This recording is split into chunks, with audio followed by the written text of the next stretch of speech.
హిమాలయ పర్వతాల మధ్యన రాయ్పూర్ అనే ఒక గ్రామం ఉండేది. అక్కడ మనుషులతో పాటు పశువులు కూడా కలిసి ఉండేవి. బహదూర్ మేక కూడా కశ్మీరీ మేకల మందలతోనే కలిసి ఉండేది.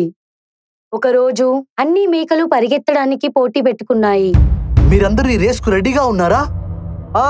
మేమందరం సిద్ధమే. సరే, అయితే నా మాట కొంచెం శ్రద్ధగా వినండి. ఇక్కడున్న అన్ని మేకలకు ఈ మంచు పర్వతాలు దాటుతూ వెళ్తూ ఆ గిలేషి పర్వతాల వరకు ఎవరైతే తొందరగా వెళ్తారో అతనే ఈ రోజు విజేతగా అవుతాడు. అతనికి బహుమతి ఏంటంటే అతని కడుపు నిండేంత భోజనం మేము వాళ్లకు పెడతాం. సరే, అయితే సిద్ధంగా ఉండండి. 1, 2, 3. బహదూర్ 3 లెక్క పెట్టగానే అన్ని మేకలు చాలా వేగంగా పరిగెత్తసాగాయి. ఈ పందెంలో నేనే గెలుస్తాను. ఆ భోజనం నేనే తింటాను. నువ్విప్పుడు కలగనకు రవి. చూడు, ఈ రోజు నేను నిన్ను మళ్ళీ ఓడిస్తాను. నీ చిన్న చిన్న కాలు చూసావా? చాలా చిన్నవిగా ఉన్నవి. నన్నేమి ఎక్కిరించకు. ఈ పందెం నేనే గెలుస్తాను.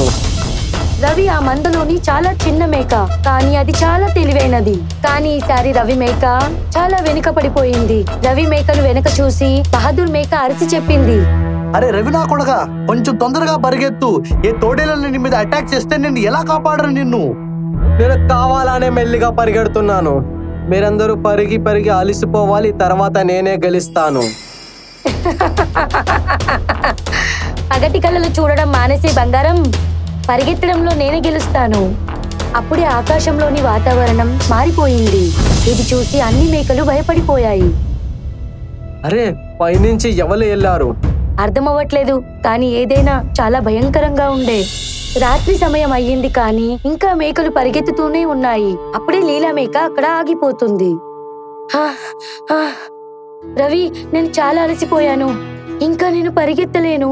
లీలా, నిరాశ చెందకు. అలా చూడు, ఆ కొండ ఇంకా దూరంలో లేదు. ఈ గ్లేషియర్ దగ్గరగా ఉందనిపిస్తుంది, కానీ ఎలాగైతే దాని దగ్గరగా వెళ్తున్నామో ఇది మనకు చాలా దూరంగా అవుతుంది. 2 మేకలు మాట్లాడుతూ ఉంటాయి. అది రాత్రి సమయం కాబట్టి ఒక హిమ్ తెందువా లీలాపై దాడి చేస్తుంది. ధైర్యమైన అన్నయ్య, నీ బలమైన అన్న చాలా దూరంగా ఉన్నాడు. వాడు ఇప్పటికి వచ్చే లోపల నేను మీ ఇద్దరిని తినేసి జీర్ణించేసుకుంటాను. ఎలాగైతే హిమ్ తెందువా దాడి చేయడానికి వెళ్తుందో అప్పుడే బహదూర్ మేక అక్కడికి వస్తుంది. 1 నిమిషం ఆగు చిరుత. నేను బతికున్నంత వరకు నువ్వేం చెయ్యలేవు వీళ్ళని. నీకు అర్థమైందా విషయం? తరువాత బహదూర్ మేక విక్రమ్ తెందువా మధ్యన యుద్ధం జరుగుతుంది. బహదూర్ మేక తన శక్తిని చూపించి హిమ్ తెందువేని కొట్టి పంపేసింది. ఇది చూసి అన్ని మేకలు సంతోషించాయి.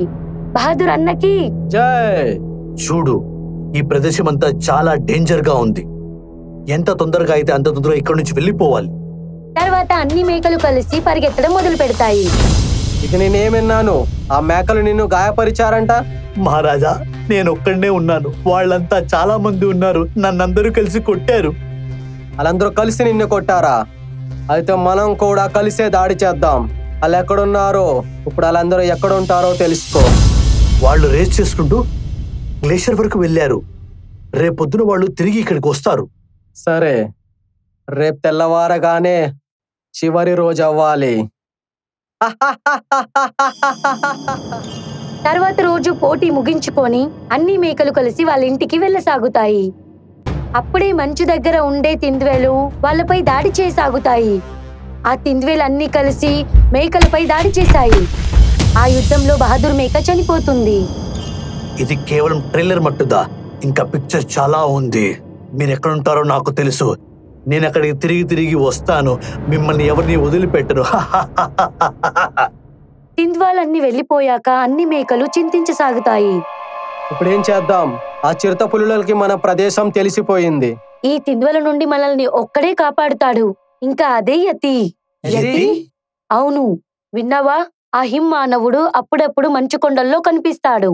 మనం ఎలాగైనా చేసి వాణ్ణి వెతకాలి. ఇలాగే కొన్ని రోజులు గడిచిపోతాయి. ఒకరోజు రవి మరియు లీలా ఆడుతూ మంచు కొండలలోనికి వెళ్ళిపోతాయి. అప్పుడే వాళ్లకు ఒక చిన్న పిల్ల శబ్దం వినిపిస్తుంది. కాపాడండి, కాపాడండి. రవి, నీకేదైనా శబ్దం వినిపించిందా? ఒక పిల్లవాడు కాపాడమని అరుస్తున్నాడు.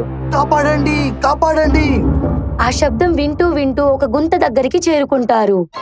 అక్కడ చూస్తారు, ఆ గుంతలో యతి అనే పిల్ల పడి ఉంది. బాధపడకు స్నేహితుడా, మేం నిన్ను కాపాడుతాం. ఇద్దరు కలిసి యతి పిల్లను కాపాడుతాయి. నా ప్రాణాలు కాపాడినందుకు ధన్యవాదాలు.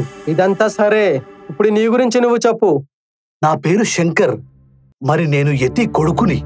యతి పేరు వినగానే వీళ్ళిద్దరూ చాలా భయపడిపోతారు. నువ్వు యతి కుమారుడువా? అయితే నువ్వు మాకు సహాయం చేయగలవు. నువ్వు నా ప్రాణాలు కాపాడావు. చెప్పుడు, నీకు నేను ఎలా సహాయం చేయగలను? నువ్వు మీ నాన్నని చూపించు. ఇంతేనా? ఇంత చిన్న విషయమా? అయితే నాతో రండి. ఇలా చెప్పి శంకర్ ఆ ఇద్దరు మేకల్ని తీసుకొని మంచు పర్వతాలలోకి వెళ్తాడు. ఇంకా కొద్దిసేపట్లోనే ముగ్గురు యతి ముందర నిల్చుంటారు. శంకర్, నీకు తెలియదా మన ఇల్లు చాలా రహస్యంగా ఉండాలని? ఇక్కడ ఎవరు ఉండకూడదు. నాకు తెలుసు నాన్నగారు, కానీ వీళ్ళిద్దరూ నా ప్రాణాలు కాపాడారు. వీళ్ళిద్దరూ మిమ్మల్ని కలవాలనుకుంటున్నారు. వీళ్ళిద్దరూ నీ ప్రాణాలు కాపాడారా? మంచిది. చెప్పండి పిల్లలు, నాతో ఎందుకు కలవాలనుకున్నారు? అంకుల్, తిందువల మంద వచ్చి మా రాజాను కొట్టాయి. ఇప్పుడు అవి మమ్మల్ని కొట్టాలి అనుకుంటున్నాయి. ఏమీ భయపడకండి. ఇప్పుడు ఏ చిరుత పులి ఏ మేక మీద దాడి చెయ్యదు. అంకల్, అవి చాలా బలమైనవి. దానికన్నా బలమైన వాళ్ళు నీకు దొరుకుతారు. ఇది విన్నాక ఇద్దరు చాలా సంతోషిస్తారు. ఇక్కడ నుంచి ఉత్తర దిశలో ఒక శివుడి గుడి ఉంది. అక్కడ నుంచి మీరు అమృత్ కడ తేవాల్సి ఉంటుంది. ఈ అమృత్ కడ అంటే ఏమిటి? ఇంకా అది ఏమి ఉపయోగపడుతుంది? శివుడి చేతిలో ఉండి ఆ కడ ఒక అమృతమైన కడలా మారింది. అది ఎవరైతే ధరిస్తారో 100 ఏనుగుల బలం వాడి సొంతం అవుతుంది. అరే వా, అయితే ఆ చిరుతపుల్ని మనం చాలా తేలిగ్గా చంపేయవచ్చు. ఆ కడని సొంతం చేసుకోవటం అంత సులువేమి కాదు.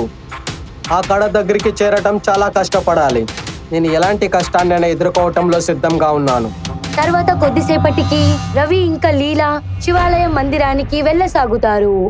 కొద్దిసేపు నడిచిన తరువాత వాళ్లకు ఒక నది కనిపిస్తుంది. ఇంకా చాలా దూరం గుట్ట పైన శివాలయం కనిపిస్తుంది. రవి, అక్కడ చూడు, శివాలయం మందిరం. అంటే దీనికి అర్థం మనం నదికి అవతల వైపు వెళ్ళాలి.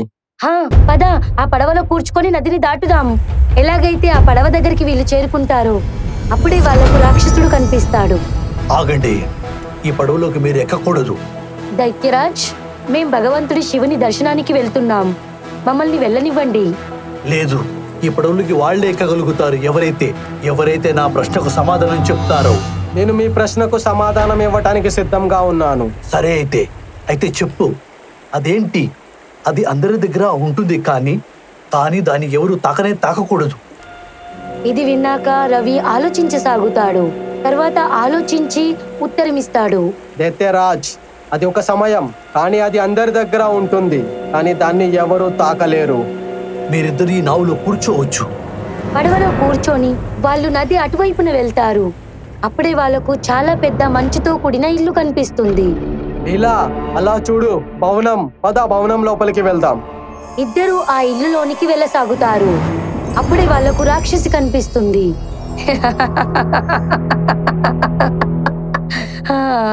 ఈ రోజు నా భోజనం సిద్ధంగా ఉన్నది. ఓ రాక్షసి మాత, మమ్మల్ని తినేయాలనుకుంటున్నావా? నేను చాలా రోజుల నుంచి ఆకలితో ఉన్నాను.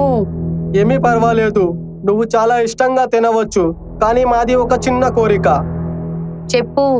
చెప్పు బిడ్డా, నీకు ఏమి కావాలి? అదేంటంటే, మేమిద్దరం శివుణ్ణి దర్శించుకోవడానికి గుడికి వెళ్తున్నాం. దర్శనం చేసుకుని తిరిగి వచ్చేటప్పుడు మమ్మల్ని తినేయండి. కానీ నువ్వు ఇక్కడికి దర్శనం చేసుకోవడానికి వెళ్ళలేవు. ఎందుకు మాత? ఒకవేళ నువ్వు వెళ్ళాలనుకుంటే అయితే నువ్వు నా ప్రశ్నకు సమాధానం ఇవ్వవలసిందే. నేను మీ ప్రశ్నకు సరైన సమాధానం చెప్తే మేము ఇక్కడి నుంచి వెళ్ళొచ్చు కదా? ఒకవేళ నువ్వు ఇప్పుడు సమాధానం ఇవ్వకపోతే ఇప్పుడే నిన్ను తినేస్తాను. నాకు అంగీకారమే మాత. సరే, అయితే ఇది విను. అది ఏ వస్తువు? ఏదైతే కొనలేము, ఏదైతే దొంగతనం చేయలేము, కానీ అది ఇవ్వటం వలన అది ఇంకా పెరుగుతుంది. రాక్షసి మాటలు విన్నాక ఇద్దరు ఆలోచించసాగుతారు. లీలా, ఈ ప్రశ్న అయితే చాలా కష్టంగా ఉంది. నీకు సమాధానం తెలుసా? లేదు. నాకు కూడా దీని సమాధానం తెలియదు. ఇప్పుడు ఏం చెయ్యాలో నేనే చెయ్యాలి. మీరైతే కేవలం చనిపోవాల్సిందే. మృత్యుని కళ్ళెదురుగా చూసిన తరువాత ఇద్దరు భయపడిపోతారు. అప్పుడే లీలా తన కళ్ళు మూసుకొని శివుణ్ణి గుర్తు చేసుకుంటుంది. ఓ మహాదేవుడా, ఏదైనా అద్భుతాన్ని చూపించు. ఒకవేళ మా రాతలో అమృత కడం ఉంటే, మా మందని మేము రక్షించాల్సి ఉంటే, అయితే దీని ప్రశ్నకు సమాధానాన్ని చూపించు దేవుడా. హే భక్తుడా, దీని సమాధానం ఏంటంటే ప్రేమ. ప్రేమని ఎవరు కొనలేరు. దీన్ని ఎవరు దొంగిలించలేరు. ఇది ఎంత ఇస్తారో అంత పెరుగుతూ ఉంటుంది. అమ్మా, దీని సమాధానం ప్రేమ. ప్రేమని మనం కొనలేము, ఇంకా దొంగతనం కూడా చేయలేము. దీనిని ఎవరికైనా ఇస్తే అది ఇంకా పెరుగుతుంది. నేను మీ వల్ల చాలా సంతోషపడ్డాను. ధన్యవాదములు. కొద్దిసేపట్లోనే ఇద్దరు ఆలయంలోకి వెళ్లి శివుని చేతిలో నుండి అమృత్ కడియాన్ని తీసుకొని వాళ్ళ ఇంటి వైపుకు వెళ్ళసాగుతారు. రవి మరియు లీలా ఇంటి వైపుకు వెళ్ళసాగుతారు. అప్పుడే అకస్మాత్తుగా తెండ్వలది మంద వస్తుంది. అయితే మా కొండ కిందికి ఒంటె వచ్చేసిందన్నమాట. వీళ్ళని తినటంలో ఈ రోజు చాలా మజా వస్తుంది. చిరుతపులి, మీ ప్రాణాల మీద ఆశ ఉంటే వెళ్ళిపో ఇక్కడి నుంచి, లేకపోతే ఒక్కొక్కరిని చంపేస్తా. వీడేం మాట్లాడుతున్నాడు చూడు. ఇక్కడ చీమకు కూడా రెక్కలు వచ్చేసాయి. ఒక చిన్న చీమ కొండలా మారింది. ఇప్పుడు కూడా సమయం ఉంది, వెళ్ళిపో ఇక్కడి నుంచి. చాలా మాట్లాడుతున్నావు, వీళ్ళందరినీ ఇక్కడే చంపేయండి. ఎలాగైతే తెండ్వలు వాళ్ళని చంపడానికి ముందుకు వస్తాయో అప్పుడే లీలా ఇలా అంటుంది, రవి త్వరగా కడియాన్ని వేసుకో. రవి కడియాన్ని వేసుకుంటాడు. అరే, ఇదైతే ఎతిలా మారింది. కొద్దిసేపట్లోనే మందగా వచ్చిన హిమ్ తెండ్వల్ని చంపివేస్తాడు రవి. అప్పుడే అక్కడున్న మేకలన్నీ అక్కడికి వస్తాయి. రవి కడియాన్ని తీసివేయి. కడియాన్ని తీయగానే రవి ఎతి నుంచి మేకగా మారుతాడు.